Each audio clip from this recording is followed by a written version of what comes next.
তাআলার সন্ধানে বের হয়ে গেছে। হযরত আলী রাদিয়াল্লাহু তাআলাকে আশিকে রাসূলটা তন্ন তন্ন করে খুঁজে খুঁজে বের করছে।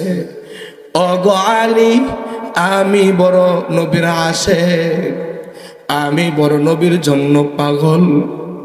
বলো বলো বলো, মদিনার নবী যেই রাস্তা দিয়ে চলছে ওই রাস্তাটা তুমি আমাকে দেখায় দাও। ও গো আলী, আমি তাওরাতের ভিতরে পড়েছি নবী যেই রাস্তা দিয়ে চলে ওই রাস্তা দিয়ে নবীর শরীরের ঘ্রাণ সুঘ্রাণ 40 দিন পর্যন্ত পাওয়া যায়। নবী যেই রাস্তায় চলেছে নবীর চলার রাস্তাটা তুমি আমাকে দেখায় দাও। নবী যেই রাস্তা দিয়ে চলেছে নবীর পায়ের ধুলার কারণে যেই জমিনটা যেই পাথরগুলো দন্ন হয়েছে ওই পাথরে রাস্তাটা তুমি আমাকে দেখায় দাও।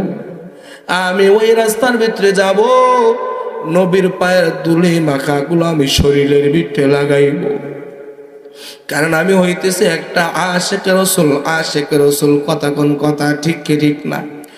আশরাফ আলী থানভী রহমাতুল্লাহি আলাইহি, থানভী রহমাতুল্লাহি আলাইহি কিতাবের ভিতরে উল্লেখ করে ডাক দিয়ে কই, শোনো, যদিও নবী দুনিয়াতে নাই, নবীর ভালোবাসা কিন্তু এই পৃথিবীর বুকে আছে, নবীর আদর্শ আছে।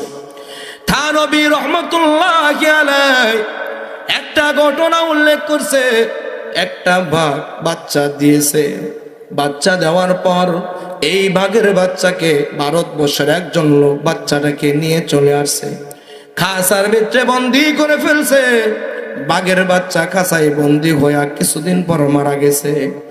বাঘ এবার খবর পেয়েছে তার বাচ্চাটা এই খাঁচার ভিতরে বন্দি ছিল, বাচ্চা নাই বাচ্চা নাই।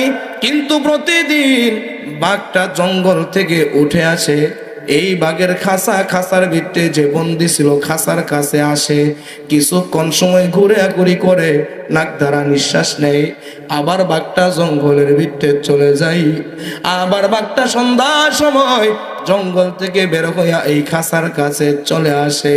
দার্শনিকরা রাখ দিয়ে কই, শোনো, এই খাঁচার ভিতরে যদিও বাঘ নাই, এই খাঁচার ভিতরে যদিও বাঘের বাচ্চার কোনো চিহ্ন নাই, এই বাঘের খাঁচার ভিতরে যদিও বাঘের কোনো পা নাই, চোখ নাই, কান নাই, কিচ্ছু নাই, কিন্তু এই বাঘের খাঁচার ভিতরে এই বাঘের যে ছোট বাচ্চা ছিল, এই বাঘের খাঁচার ভিতরে যে ছোট বাচ্চা ছিল, বাঘ মাটা বাচ্চা যে খাঁচার ভিতরে ছিল একটা স্মৃতি লাগা আছে, একটা ঘ্রাণ আছে।